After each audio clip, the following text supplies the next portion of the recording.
Hello dear student, myself Sanjay sir, physics faculty. Today we will discuss about NCERT class number 11 chapter number 5 laws of motion. तो student previous video lecture में हम discuss कर रहे थे NLM के बारे में, न्यूटन्स लॉज ऑफ मोशन के बारे में, न्यूटन एंड मैकेनिक्स हमने स्टार्ट किया है। उसमें हमने न्यूटन का फर्स्ट लॉ देखा था। फर्स्ट लॉ क्या था स्टूडेंट?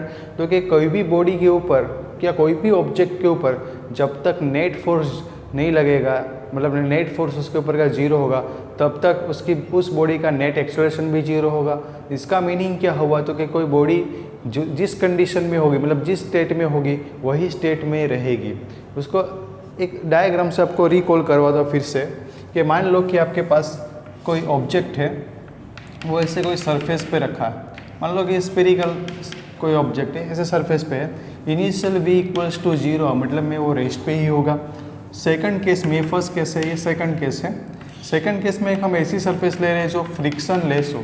फ्रिक्शन लेस होता नहीं है, लेकिन हम ऐसा कंसिडर कर रहे हैं कि हमारे पास ऐसी एक सरफेस है जो फ्रिक्शन लेस है। ओके, तो इसके ऊपर कोई एक हम स्फेरिकल ऑब्जेक्ट कंसिडर करें जो मोशन कर रहा है v वेलोसिटी से, और उसकी वेलोसिटी मान लो कि 10 किलोमीटर पर आवर है। ओके, तो इस वेलोसिटी से वो आगे बढ़ रहा है। और थर्ड जो केस है, उस केस में मान लो कि आपके पास जो ऑब्जेक्ट है वो ऐसे आगे तो जा रहा है, लेकिन कोई सामने बेट लेके उसकी डायरेक्शन चेंज कर रहा है। ओके, से बेट से उसकी डायरेक्शन चेंज हो रही है, मतलब ऐसे कोलिजन होके इसकी डायरेक्शन चेंज हो जाए। तो देखो, तीनों केस में हम फर्स्ट लॉ को यहाँ पे एक्सप्लेन करेंगे। तो स्टूडेंट देखो कि फर्स्ट केस में देखो कि आपके पास एक ऑब्जेक्ट है, वो ऑब्जेक्ट कैसा है? रेस्ट पे। ओके, रेस्ट पे है और यहाँ पे कोई दूसरा फोर्स नहीं लग रहा है। ओके, इसके ऊपर लगने वाले जितने भी फोर्स है, मतलब में एफ नेट है, वो क्या हो रहा है? यहाँ पे जीरो हो रहा है। इसका मतलब में ये अपनी स्टेट को चेंज नहीं करेगा। रेस्ट है तो रेस्ट पे ही रहेगा। ओके, मतलब में इसके वेलोसिटी में चेंज नहीं होगा। वेलोसिटी में चेंज नहीं होना मतलब क्या होता है? वी है, वी में वी जीरो है, उसमें से वो वी में नहीं कन्वर्ट हो रहा, मतलब इसके एक्सेलरेशन क्या आता है? Change in velocity by time interval. तो चेंज इन वेलोसिटी क्या हो जाएगा? जीरो, मतलब एक्सेलरेशन भी जीरो हो जाएगा फर्स्ट केस में। सेकंड केस में देखो कि एक फ्रिक्शनलेस सरफेस पे मोशन कर रहा है, तो कोई उसको अपोजिंग फोर्स नहीं लग रहा है, उसके ऊपर का नेट फोर्स जीरो, तो उसकी यूनिफॉर्म मोशन कंटिन्यू रखेगा। मतलब में वो आगे कंटिन्यू मोशन करते रहेगा। मतलब में उसकी वेलोसिटी कितनी रहेगी? वी डैश जो हम कंसिडर करें वो 10 किलोमीटर पर आवर ही है, तो डेल्टा भी आपका क्या हो जाएगा? Zero, change in velocity. तो इस केस में एक्सेलरेशन भी क्या हो जाएगा? जीरो, मतलब में एक्सेलरेशन जीरो, इसके ऊपर का लगने वाला नेट फोर्स भी जीरो है। ओके, थर्ड केस में देखो कि मान लो कि सामने कोई बैट्समैन नहीं है। ओके, बॉलर यहाँ से बॉलिंग कर रहा है। ओके, सामने ना तो कोई विकेट है, ना तो कोई मतलब में जो विकेट के जो स्टंप होते हैं वो भी नहीं है, सामने विकेट कीपर भी नहीं है, पूरा सिर्फ पिच है और उसके ऊपर बॉलर क्या कर रहा है? बॉलिंग कर रहा है, सामने कोई भी नहीं है। तो क्या बॉल वहाँ से डायरेक्शन चेंज कर पाएगा? जब बॉलर यहाँ से बॉलिंग करके, मतलब जैसे ही बॉल को रिलीज़ करेगा तो बॉल क्या करेगा? आगे कंटिन्यू मोशन करेगा।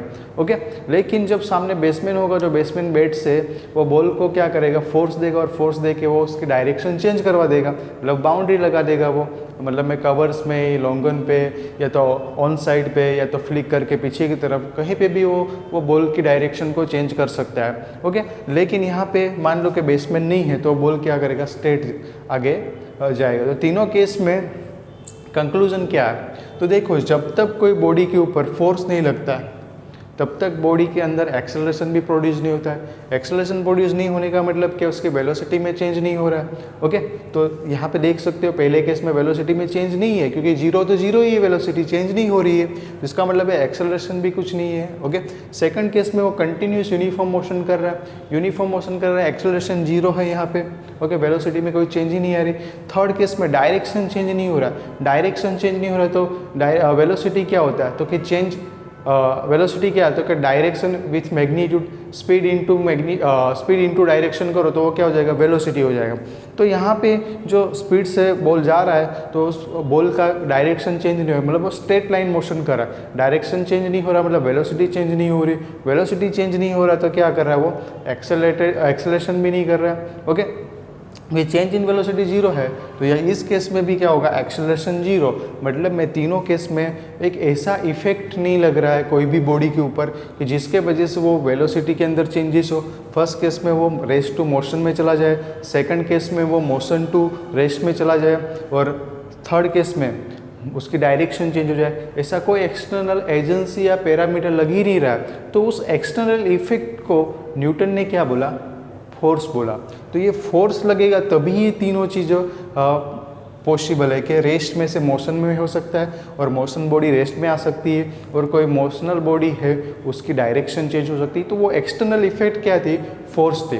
तो जो फर्स्ट लॉ था वो फर्स्ट लॉ हमें क्या इंडिकेट करवाता है स्टूडेंट, फर्स्ट लॉ आपको न्यूटन्स का फर्स्ट लॉ आपको फोर्स के बारे में यहाँ पे इंफॉर्मेशन देता है, फोर्स की डेफिनेशन देता है। लेकिन यहाँ पे कहीं पे भी आपको फोर्स का मैग्नीट्यूड नहीं दिखा स्टूडेंट, फोर्स का मैग्नीट्यूड नहीं दिखा तो क्या करोगे, कैसे आप फोर्स को निकालोगे। आपको फाइंड करना होगा कि कोई बॉडी के ऊपर कितना फोर्स लग रहा है, कि चलो डायरेक्शन चेंज करना है तो कितना फोर्स लगाना पड़ेगा, चलो कोई बॉडी मोशन में है तो उसको रेस्ट पे लाना हो तो कितना फोर्स लगाना पड़ेगा, या तो कोई रेस्ट में बॉडी है उसको मोशन में लाना हो तो कितनी अमाउंट का हमें फोर्स लगाना पड़ेगा। तो फोर्स का मैग्नीट्यूड कैसे फाइंड करें, तो वो जो ड्रॉबैक थी उसको रिमूव किया न्यूटन के सेकंड लॉ ने। ओके, तो सेकंड लॉ पढ़ने से पहले आपको मोमेंटम के बारे में जानना जरूरी है। तो स्टूडेंट मोमेंटम क्या है, डिफरेंट काइंड के मोमेंटम होते हैं। हम यहाँ पे पढ़ेंगे लीनियर मोमेंटम के बारे में। तो स्टूडेंट लीनियर मोमेंटम से आप क्या फाइंड कर सकते हो, तो लीनियर मोमेंटम से आप ये समझ सकते हो कि कोई बॉडी को मोशन करवाना हो तो कितना फोर्स का अमाउंट लगेगा, तो वो आप मोमेंटम से आप समझा सकते हो। नॉर्मली मोमेंटम क्या होता है, लीनियर मोमेंटम, तो हम बोल सकते हैं the product of mass and velocity of the body is known as linear momentum. लेकिन इस डेफिनेशन से हमें कुछ समझ में नहीं आ रहा है, तो चलो कोई एक प्रैक्टिकल एग्जाम्पल से समझते हैं। मान लो कि आपके पास यहाँ पे कोई एक व्हीकल है, ये व्हीकल मान लो कि साइकिल है, बाइसिकल है। ओके, बाइसिकल पे कोई बंदा ऐसे आगे बढ़ रहा है, ओके, और एक कार वाला आगे जा रहा है ऐसे। ओके, अभी मान लो कि दोनों रेस्ट पे है, आपको दोनों के ऊपर मान लो कि 50 न्यूटन का फोर्स लगाना है, 50 न्यूटन का फोर्स लगाना है इस डायरेक्शन में। तो इसके ऊपर 50 न्यूटन फोर्स लगने से ये जो बाइसिकल है वो यहाँ पे पहुँच गई। ओके, बाइसिकल के ऊपर बंदा था और ये बाइसिकल यहाँ पे पहुँच गई, और यहाँ पे अंदर बंदा बैठा था वो, और ये कार जस्ट यहाँ पे ही आई। तो इसके ऊपर से कंक्लूजन क्या आया स्टूडेंट, कि देखो दोनों के ऊपर सेम अमाउंट का फोर्स लगा, लेकिन दोनों का मास डिफरेंट। इसका मास मान लो कि m इक्वल्स टू 20 kg है, तो इसका m इक्वल्स टू हो सकता है 1000 kg। ओके, तो देखो कि दोनों के ऊपर फोर्स लगाया। हम एक एग्जांपल ले रहे हैं कि इसके ऊपर फोर्स लगाने से इसका जो डिस्प्लेसमेंट है कुछ ज़्यादा हुआ, इसका डिस्प्लेसमेंट कम हुआ, क्योंकि मास इसका ज़्यादा था, इसलिए फोर्स लगाने से मतलब में मोशन में दिक्कत आ रही है। ओके, मोशन करवा रहे थे हम कोई दो ऑब्जेक्ट को, जिसमें एक ऑब्जेक्ट था आपका बाइसिकल, दूसरा ऑब्जेक्ट था कार। तो दोनों के ऊपर फोर्स सेम अमाउंट का लगा, लेकिन एक ज़्यादा डिस्प्लेसमेंट करेगा, एक कम डिस्प्लेसमेंट करेगा। ये केस। दूसरा केस ये समझो कि आपके पास बुलेट है। ओके, जो बुलेट होती है ना, बुलेट मतलब वो बाइक नहीं, मोटर बाइक वाली बुलेट नहीं, ये जो फायरिंग वाली बुलेट उसकी बात कर रहा हूँ। तो एक बुलेट है, उस बुलेट को आपको सामने वुडन ब्लॉक के ऊपर मारना है, आप हाथों से इसे मार रहे हैं। ओके, थ्रो करना है सामने, तो ये सामने थ्रो कर रही है, नीचे कोलिजन होकर गिर रही। लेकिन वही बुलेट को आप जब राइफल के अंदर मतलब गन के अंदर जब उसको लोड करोगे और वो जो आगे बढ़ेगी, तो वो उसके अंदर क्या होगा, पेनिट्रेट करेगी, या तो उसके पीछे भी निकल सकती है। तो इसमें इम्पैक्ट ऑफ फोर्स किसका ज़्यादा लगा, तो ये सेकंड वाले केस में इम्पैक्ट ऑफ फोर्स ज़्यादा किस में लगा, इसमें वेलोसिटी ज़्यादा था इसमें। ओके, तो देख सकते हो दोनों केस में देखोगे फोर्स का जो रिजल्ट है, फोर्स का जो इम्पैक्ट है वो किस पे डिपेंड कर रहा है, कि इसके ऊपर फोर्स, दोनों के ऊपर सेम फोर्स लगा रहे हैं, लेकिन ये ज़्यादा मोशन कर रहा है, ये कम मोशन कर रहा है। इसके अंदर देखो कि यहाँ पे वेलोसिटी किसकी, मतलब में इसके ऊपर फोर्स हम कम लगा रहे हैं और इसके ऊपर ज़्यादा लगा रहे हैं, मतलब दोनों को मान लो कि सेम फोर्स से लगा रहे हैं, लेकिन यहाँ पे ये जो जा रहा है ये ज़्यादा वेलोसिटी से जा रहा है, तो वेलोसिटी की वजह से ज़्यादा इम्पैक्ट मिल रही है, ज़्यादा फोर्स लग रहा है। तो मतलब फोर्स का जो मैग्नीट्यूड है, जो अमाउंट है, वो वेलोसिटी और मास के ऊपर से आप निकाल सकते हैं, या तो कोई बॉडी के ऊपर फोर्स लगने से कितना इम्पैक्ट होगा। ओके, वो कौन सी पैरामीटर के ऊपर से निकाल सकते हैं, एक तो वेलोसिटी के ऊपर से। ओके, वेलोसिटी ज़्यादा तो इम्पैक्ट ज़्यादा दिख रहे हैं, मास ज़्यादा तो इम्पैक्ट भी क्या होगा, ज़्यादा देना पड़ेगा। ओके, तो वो रिलेशन को साइंटिस्ट न्यूटन ने एक बनाया, जो रिलेशन बनाया जिसको बोला गया मोमेंटम, लीनियर मोमेंटम। तो लीनियर मोमेंटम क्या इंडिकेट करता है? तो लीनियर मोमेंटम से आप ये पता कर सकते हो कि कोई चीज़ के ऊपर, मान लो कि कोई चीज़ का मोमेंटम ज़्यादा है, उसको रोकने के लिए आपको कितना फोर्स लगाना पड़ेगा। टेक्स्ट बुक में एक एग्जांपल दिया हुआ है, टेक्स्ट बुक की लैंग्वेज में देखे तो, कि दो ऑब्जेक्ट है आपके पास, एक ट्रेन और एक दूसरी है बाइसिकल। ओके, मतलब ए ऑब्जेक्ट है आपका ट्रेन, ओके यहाँ पे दिखा देता हूँ, ए ऑब्जेक्ट आपका ट्रेन है और बी ऑब्जेक्ट है आपका बाइसिकल। तो दोनों सेम स्पीड से आ रहे हैं, 20 मीटर पर सेकंड, 20 मीटर पर सेकंड। किसको रोकने में आपको आसानी लगेगी? तो ऑब्वियसली ट्रेन को, बाइसिकल को रोकने में आसानी होगी। ओके, दूसरा एग्जांपल कि मान लो कि आपके सामने से दो बंदे सेम स्पीड से आ रहे हैं, एक बंदे का वेट है 20 kg और दूसरे बंदे का वेट है 180 kg। तो किसको रोकने में आपको आसानी होगी? 20 kg वाले को उठा लोगे ऐसे ऊपर। ओके, तो मतलब में हमें कोई ऑब्जेक्ट को, मोशन वाले ऑब्जेक्ट को, जो बॉडी मोशन में, उसको रोकने के लिए जो फोर्स लगाना पड़ता है वो कौन से पैरामीटर पे डिपेंड कर रहा है? तो उसके मास और वेलोसिटी पे डिपेंड कर रहा है। तो वो मास और वेलोसिटी का जो प्रोडक्ट है उसको स्टूडेंट क्या बोला गया? मोमेंटम बोला गया। तो चलो ये मोमेंटम का फॉर्मूला मैथमेटिकल डिराइव करते हैं। तो स्टूडेंट मोमेंटम को पी से डिनोट किया जाता है। ओके, P इक्वल्स टू लिखा जाता है momentum P equals to mv। ये प्रेशर या प्रेशर नहीं है, ये P मोमेंटम का P है। क्लियर? अभी स्टूडेंट मोमेंटम है तो मोमेंटम स्केलर है, वेक्टर क्वांटिटी, क्योंकि हम कोई भी फिजिकल क्वांटिटी पढ़ते हैं तो वेक्टर स्केलर भी देखते हैं। तो स्टूडेंट मोमेंटम की कुछ डायरेक्शन होती है। क्यों डायरेक्शन होती है? तो कि वेलोसिटी है इसके लिए। ओके, वेलोसिटी की डायरेक्शन में मोमेंटम की डायरेक्शन होती है। तो यहाँ पे हम वेक्टर फॉर्म में लिखे तो ऐसे लिख सकते हैं, एरो। ओके, वेक्टर को दिखाने के लिए हम एरो यूज़ करते हैं, चैप्टर नंबर 4 में हमने देखा। ओके, यहाँ पे एरो दिखा है, फिर मास के ऊपर एरो देते हैं कि वेलोसिटी के ऊपर? मास को डिफाइन करने के लिए हमें मैग्नीट्यूड की ही नीड रहती है, डायरेक्शन की रिक्वायरमेंट नहीं रहती है, इसलिए स्केलर है। वेलोसिटी आपका वेक्टर क्वांटिटी है, वेलोसिटी को रिप्रेजेंट करने के लिए आपको मैग्नीट्यूड विथ डायरेक्शन की रिक्वायरमेंट रहती है, मतलब ये वेक्टर क्वांटिटी हुआ मोमेंटम। तो मोमेंटम वेक्टर क्वांटिटी है तो उसकी डायरेक्शन कौन सी? तो कि वेलोसिटी की जो डायरेक्शन होती है वही मोमेंटम की डायरेक्शन होती है। क्लियर? अभी स्टूडेंट यूनिट की बात करें तो 2 टाइप्स के यूनिट्स होते हैं। एक तो एसआई यूनिट, एसआई यूनिट की बात करें तो एसआई यूनिट में मास को किस में मेजर करते? तो कि केजी में मेजर करते हैं। वेलोसिटी को किस में? तो मीटर पर सेकंड में। ओके, एक दूसरा यूनिट भी है स्टूडेंट, देखो न्यूटन सेकंड भी लिख सकते हो आप। ओके, साइंटिस्ट के मेमोराइज में न्यूटन सेकंड। और डायमेंशनल फार्मूले की बात करें तो डायमेंशनल फार्मूला दोनों का सेम ही आएगा, चेक करते चलो। तो केजी मीटर पर सेकंड है तो क्या आएगा? m1 l1 t-1। ओके, ये आपका डायमेंशनल फार्मूला। और न्यूटन सेकंड का चेक करते हैं तो न्यूटन सेकंड का क्या होगा? न्यूटन सेकंड का हमें प्रिसाइजली लिखे तो न्यूटन का क्या होता है? केजी मीटर पर सेकंड स्क्वायर इंटू सेकंड है, सेकंड कट, तो क्या आएगा? m1 l1 t-1। ओके, तो दोनों यूनिट राइट है। ओके, आप केजी मीटर पर सेकंड लिखो या तो शॉर्ट फॉर्म में लिखना चाहो तो न्यूटन सेकंड भी लिख सकते हो, दोनों डायमेंशनली वैलिड ही है। ओके, जो हमने यहाँ पे डायमेंशनली चेक किया। अभी डायमेंशनल फार्मूला हुआ स्टूडेंट। अभी सीजीएस यूनिट क्या होता है? सीजीएस यूनिट की बात करें तो सीजीएस यूनिट होगा, देखो इसको ही कन्वर्ट करें तो क्या आएगा? ग्राम सेंटीमीटर पर सेकंड ये हुआ। और जो है वो कौन सा है? डाइन। न्यूटन का क्या होता है? Dine into second. ओके, ये आपका सीजीएस यूनिट, डायमेंशनल फार्मूला। तो ये हुआ आपका लीनियर मोमेंटम। लीनियर मोमेंटम से आप न्यूटन का सेकंड लॉ को अच्छी तरह से अंडरस्टैंड कर सकते हो, इसलिए लीनियर मोमेंटम हमने पढ़ा। ओके, लीनियर मोमेंटम से पता चलता है कि कोई बॉडी को हमें कितना फोर्स लगा कि हम उसको मोशन उसका रोक सकते हैं या तो उसको कितने मोशन में ला सकते हैं, मतलब कितना फोर्स लगा कि उसको मोशन में ला सकते हैं। तो एक ऐसी फिजिकल क्वांटिटी जिससे हमें न्यूटन के सेकंड लॉ को ईजिली रिप्रेजेंट कर सकते हैं। ओके, तो न्यूटन का सेकंड लॉ क्या बोलता है? तो न्यूटन के ऑब्जर्वेशन कुछ इस तरह से थे कि जो फोर्स है, जो हमें फोर्स लगाना पड़ता है, वो डायरेक्टली प्रोपोर्शनल होता है डेल्टा पी। अभी डेल्टा जहाँ पे भी लगेगा स्टूडेंट उसको बोला जाता है चेंज। ओके, फिजिक्स के अंदर हम डेल्टा लगाते हैं, इसका मतलब है कहीं ना कहीं चेंज हो रही है, कोई क्वांटिटी चेंज हो रही है। और पी का मतलब तो हमें पता है मोमेंटम होता है, लीनियर मोमेंटम।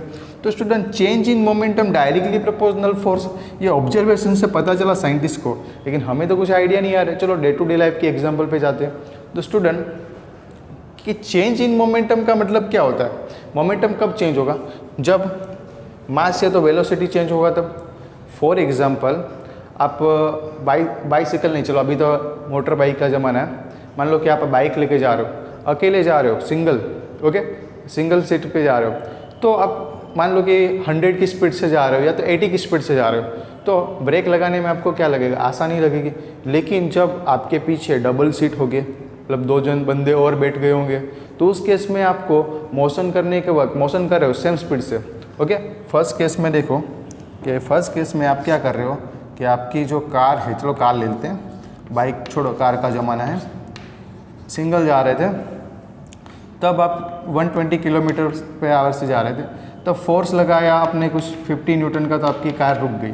लेकिन जब आप सेम स्पीड से जा रहे हो, लेकिन आपकी कार के अंदर कुछ बंदे 4-5 भरे हुए, 4-5 भरे, सेम स्पीड है, ओके, तो आपको फोर्स ज़्यादा लगाना पड़ता है।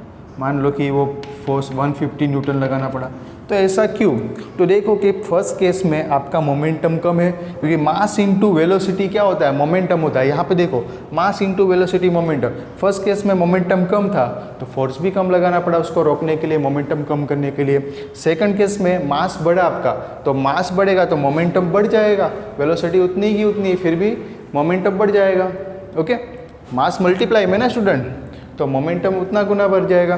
तो उस केस में आपको फोर्स ज़्यादा लगाना पड़ेगा उस मोमेंटम को डिक्रीज करने के लिए, ओके, मोशनल बॉडी के रोकने के लिए, उसका मोमेंटम जीरो करने के लिए आपको ज़्यादा फोर्स लगाना पड़ेगा। तो चेंज इन मोमेंटम है वो किसके साथ डायरेक्टली प्रोपोर्शनल है? फोर्स के साथ। मतलब जितना ज़्यादा आप मोमेंटम होगा आपका चेंज इन मोमेंटम, उतना ज़्यादा फोर्स आपको लगाना पड़ेगा, ओके, इतना ज़्यादा ज़ोर से ब्रेक लगानी पड़ेगी। सिंपल है।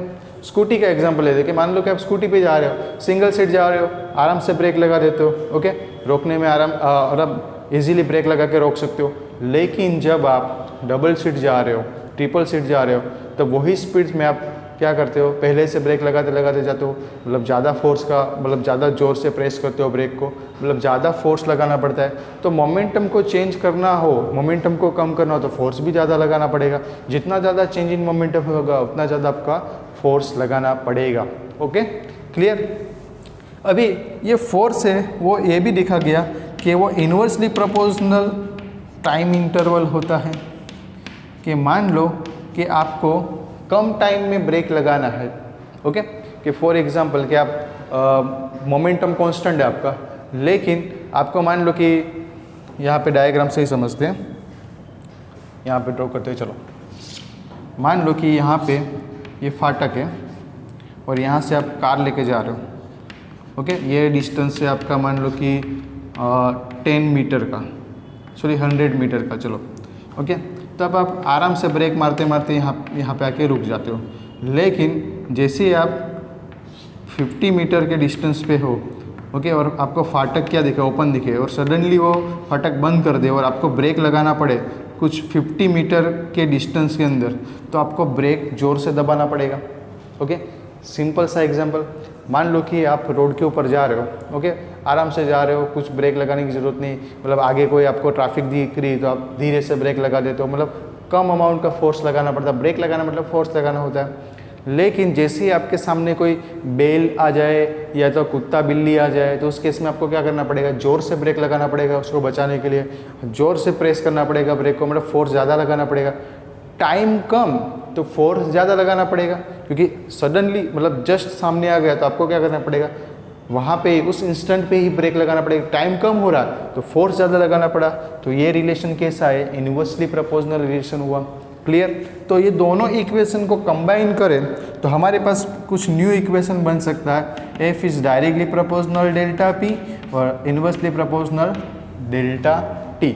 चलो फिजिक्स में एक फैशन है स्टूडेंट कि प्रोपोर्शनलिटी निकाल के हम क्या डालते हैं? कांस्टेंट डालते हैं। तो चलो कांस्टेंट पुट करते हैं, एफ इक्वल्स टू के delta p by delta T. ये आया? ओके। अभी के को हम ले लेते हैं यहाँ पे यूनिटी। यूनिटी का मतलब होता है फिजिक्स में 1, ओके, तो फोर्स का फॉर्मूला आया F equals to delta p by delta t. Okay, ये तो पूरा एवरेज आया। उसको हमें छोटा करना हो तो फिजिक्स में हम छोटे करने के लिए डेल को डी में कन्वर्ट करने के लिए हम क्या करते हैं, लिमिट लगाते हैं। तो चलो कोई इंस्टेंट पे लेके जाना हो तो F इक्वल्स टू हम क्या करेंगे, limit delta t tends to zero. तो आपका del p by del t जो है टाइम को कम कर रहे हैं। Limit delta t tends to zero का मतलब क्या होता है कि टाइम को जीरो के नज़दीक लेके जाना है, कम करना है। ओके, इंस्टेंटेनियस पे लेके जाना है, तो ये हो जाएगा छोटा version d p by d t. Okay, तो फोर्स का फॉर्मूला है आपके पास d p by d T.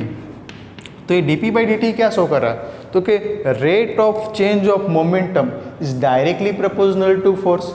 उसी को तो हम क्या बोलते हैं स्टूडेंट, फोर्स का न्यूटन्स का सेकंड लॉ बोलते हैं मोशन का, Newton second law of motion.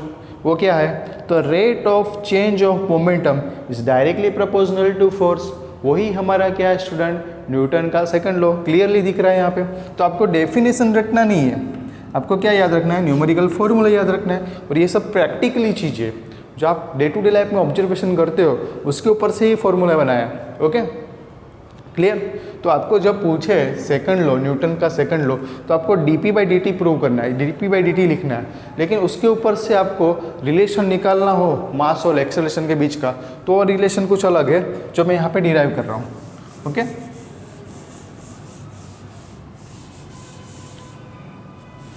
वो रिलेशन कुछ अलग है जो मैं यहाँ पे डिराइव कर रहा हूँ। देखो स्टूडेंट, अभी स्टूडेंट हमारे पास फॉर्मूला हुआ F equals to d p by d t. लेकिन स्टूडेंट P इक्वल्स टू हमारे पास क्या mv है, मास इनटू वेलोसिटी। तो हम इस फॉर्मूले में ऐसा लिख सकते हैं F equals to d by d t, p की जगह पे mv। ओके, मास तो कांस्टेंट है, मास चेंज नहीं हो रही है, वेलोसिटी चेंज होती है नॉर्मली। कि आप मान लो कि आप कभी स्पीड में ज़्यादा जाते हो, कभी स्लो स्पीड में जाते हो, तो आपकी स्पीड चेंज होती है, आपका मास चेंज नहीं हो रहा। मतलब चेंज इन मोमेंटम के अंदर हम बात करेंगे, नॉर्मली वेलोसिटी चेंज होती है, मास चेंज नहीं होता है, तो मास कांस्टेंट होता है। देखो, तो हमें यहाँ पे डेरिवेटिव निकालना है। डी बाई डी टी मतलब क्या होता है, डिफ्रेंशिएशन। तो डिफ्रेंशिएशन किसका होता है, वेरिएबल का। कांस्टेंट को तो वो जीरो कर देगा, लेकिन ये वेरी क्या हो रहा है यहाँ पे हमारे केस में, वेलोसिटी वेरी हो रहा है। हमें कंसीडर करना है कि यहाँ पे वेलोसिटी चेंज हो रहा है, मास कांस्टेंट है। जब वेरिएबल के साथ कोई कांस्टेंट होगा तो कांस्टेंट एज इट इज रहता है, और वेरिएबल का क्या होता है, हम डिफ्रेंशिएशन निकालते हैं। तो चलो यहाँ पे हम डेरिवेटिव निकालते हैं F equals to mass constant, तो कांस्टेंट को हम डेरिवेटिव से बाहर m dv by d t ऐसा लिख सकते हैं। और dv बाई डी टी क्या मतलब क्या होता है, change in velocity bye particular time interval, change in velocity in time interval, तो उसको ये हम एक्सेलरेशन बोलते हैं। तो यहाँ पे हम लिख सकते हैं F equals to m a, यहाँ पे हम लिखेंगे dv by d t equals to a, जो एक्सेलरेशन होता है। तो ये फोर्स का फॉर्मूला है, इसको सिंपल वे में याद रखेंगे, father equals to mother, father equals to माना, F equals to m a. Okay, clear. Force क्या है यहाँ पे, फोर्स वेक्टर क्वांटिटी है तो उसके ऊपर एरो आएगा, तो उसकी डायरेक्शन कौन सी, तो कि एक्सेलरेशन की डायरेक्शन, तो ये वेक्टर फॉर्म में हो गया। क्लियर, फोर्स वेक्टर क्वांटिटी है और उसकी डायरेक्शन चेंज इन वेलोसिटी के डायरेक्शन में होती है, मतलब एक्सेलरेशन के डायरेक्शन में होती है, तो एरो ए के ऊपर आएगा। एक्सेलरेशन वेक्टर क्वांटिटी है।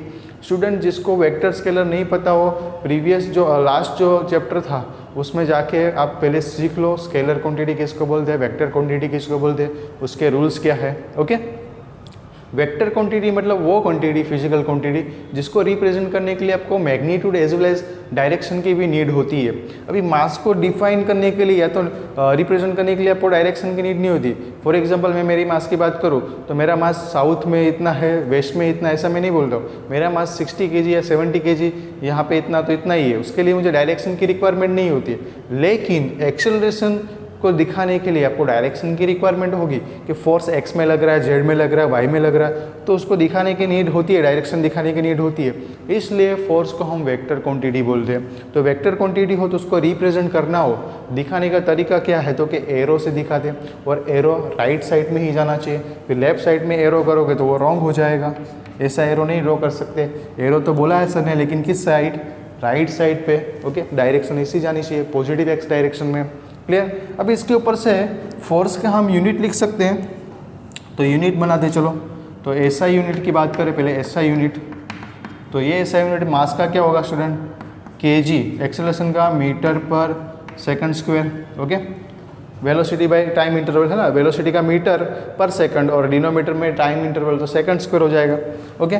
चलो एसआई यूनिट सिंपल याद रखना हो तो एक दूसरा यूनिट है न्यूटन, ओके। साइंटिस्ट के मेमोराइज में हम लिख सकते हैं न्यूटन, ओके, जिसको कैपिटल एन से भी डिनोट करते हैं। फिर डायमेंशनल फार्मूला की बात करें तो dimensional formula D F equals to क्या आएगा, m1 L1 T-2, ओके। ये डायमेंशनल फार्मूला फोर्स का। फिर वेक्टर क्वांटिटी हो तो पता चल गया। सी जी एस यूनिट की बात करें तो सी जी एस यूनिट आएगा यहाँ पे डाइन, ओके। या तो फिर आप ये भी लिख सकते हो ग्राम सेंटीमीटर पर सेकंड स्क्वायर, क्लियर। तो ये न्यूटन का सेकंड लॉ हुआ। न्यूटन का सेकंड लॉ आपको क्या देता है, तो फोर्स का मैग्नीट्यूड देता है कि कितना फोर्स लग रहा है कोई ऑब्जेक्ट या कोई बॉडी के ऊपर, वो हमें सेकंड लॉ से पता चलता है। और उसके लिए आपको मोमेंटम की रिक्वायरमेंट होती है, इसलिए हमने मोमेंटम को यहाँ पे स्टडी किया, ओके। तो अच्छे से नोट कर लो momentum and Newton second law.